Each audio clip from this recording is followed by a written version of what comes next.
First of all, I congratulate Jamie Green for securing this important debate. As Mr Green indicated in his comments to the Telegraph yesterday, the situation has evolved since the motion was submitted.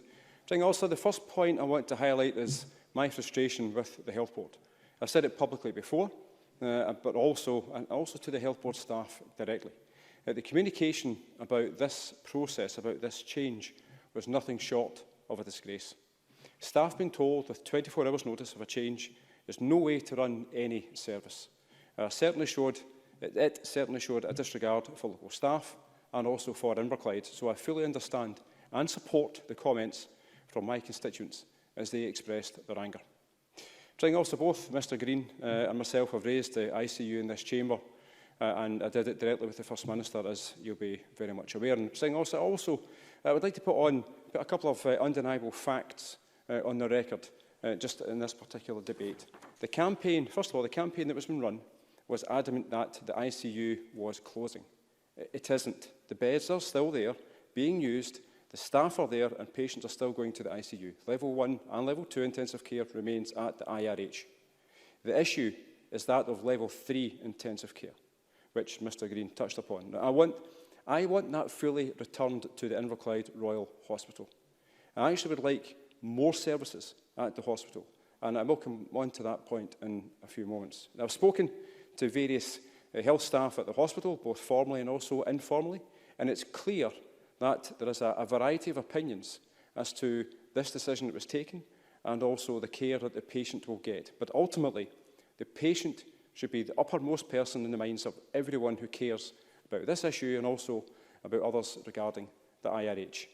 Now, I would like the Level 3 care to once again be fully delivered at the IRH, and I would like that to happen as quickly as possible. And Mr Green touched upon the state of emergency process up until the spring of 2021. Now, the Health Board will provide many reasons as to why there are challenges to local provision, and these need to be fully understood and solutions put in place to try to deal with them. However, staffing is always raised as an issue, and quite frankly, the public of Inverclyde don't always accept that reason.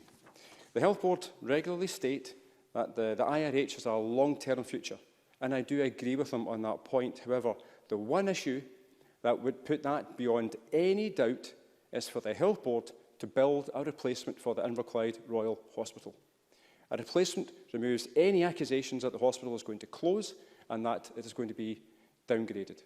Now, locally, I have yet to meet anyone who thinks the building of the hospital and its location on the top of a hill with no shelter, totally exposed to all the elements, was a good idea. No wonder the building has had so many problems with water ingress over the years. Now, I do welcome the investment that actually has went into the hospital, and these facilities, including the new theatre, will be put to good use. However, unless a new build hospital progresses, debates like this today and across Inverclyde will continue for many years to come. Now, in some quarters, there's a belief that the Health Board don't consider Inverclyde as a priority, and I don't share that view. We now have Orchard View Hospital, which was the replacement for Ravenscraig Hospital, and also the new Greenock Health Centre is under construction. These two projects alone will provide better health outcomes for patients and also provide better working conditions for staff. And I know that certainly from a family perspective. One of my aunts was a patient at Orchard View and previously at Ravenscraig Hospital. Also, the continual claims that services are going and that the hospital is shutting will do nothing to entice people to want to work at the IRH. Now, who would want to work in a hospital if they thought it was going to shut? That this is yet another reason why a new build hospital is important. It could help deal with some of the recruitment issues the Health Board continually highlight. Now, finally, Presiding Officer, the public perception is one where we need to travel elsewhere for some services. Now, not one person has raised this as a concern when it comes to specialist services. However, for services that are considered as more routine, then it does frustrate many of my constituents.